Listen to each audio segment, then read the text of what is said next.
as I was listening to Mamta and Meg, this example came to me. Are you familiar with what happened between Deloitte and the Australian government? What's interesting is that we're all going to see on this global scale every ethical mistake that's made, and it's going to be publicized. So the good news is I think we're all going to learn from each other. So this was where the Australian government suing the Deloitte partners because the report that was submitted was, in essence, just done through AI, but the disclaimers were not made.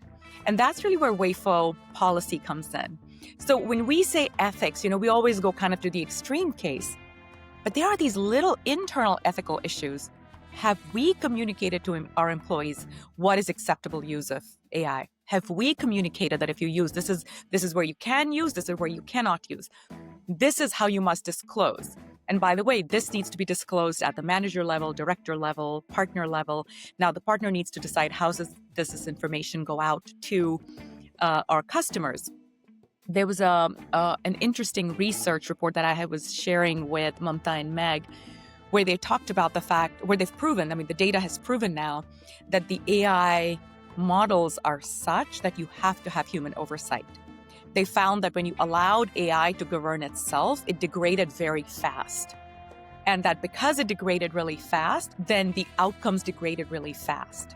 And so in some sense, this is wonderful news. It's encouraging news that going forward, it becomes important from an ethical standpoint and from just an operational efficiency standpoint that CEOs ensure that they have a very clear internal policy of where and how and when AI can and cannot be used, which is signed by employees. It's not something you print and you stick it in your lunchroom and you're like, hey, everybody, we don't discriminate. It's not like that. It's something where every employee needs to read and sign off an initial, yes, I understand.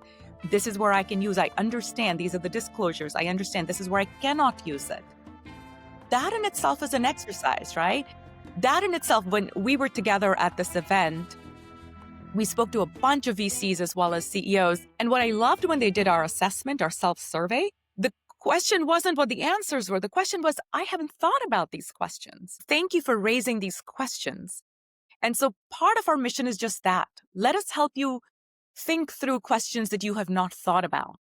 Let us help you figure this out in a way, because no one's ever done this before. We're all going to learn this together.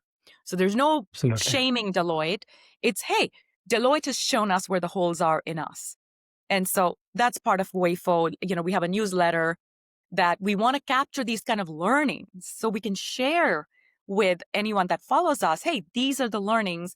This is what you as a CEO needs to be thinking. That's wonderful. That's wonderful.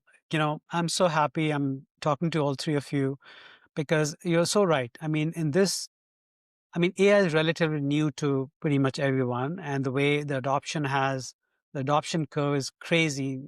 No other technology has seen that kind of growth. And obviously there will be incidents, there will be learnings, and there will be hopefully not something that we are not very proud of as humans. And Well, I I think guarantee you, Gautam, that's going to happen. and that's what I feel your mission is very timely and very important, so critical to avoid that from ever happening, right? And obviously there will be, bad actors and bad enemy nations trying to do whatever they can. But at the same time, I think more harm can come and more pain can come from, regular users, and just because of lack of awareness, or like you said, lack of governance, right? Or people using it, there can be so many things, developers using it to run code, and that code having a lot of bad stuff in it because AI wrote it, but AI got it from somewhere else. It was dirty input. There's so much bad that can happen. And so I'm so happy that way that three of you kind of came up with this whole initiative.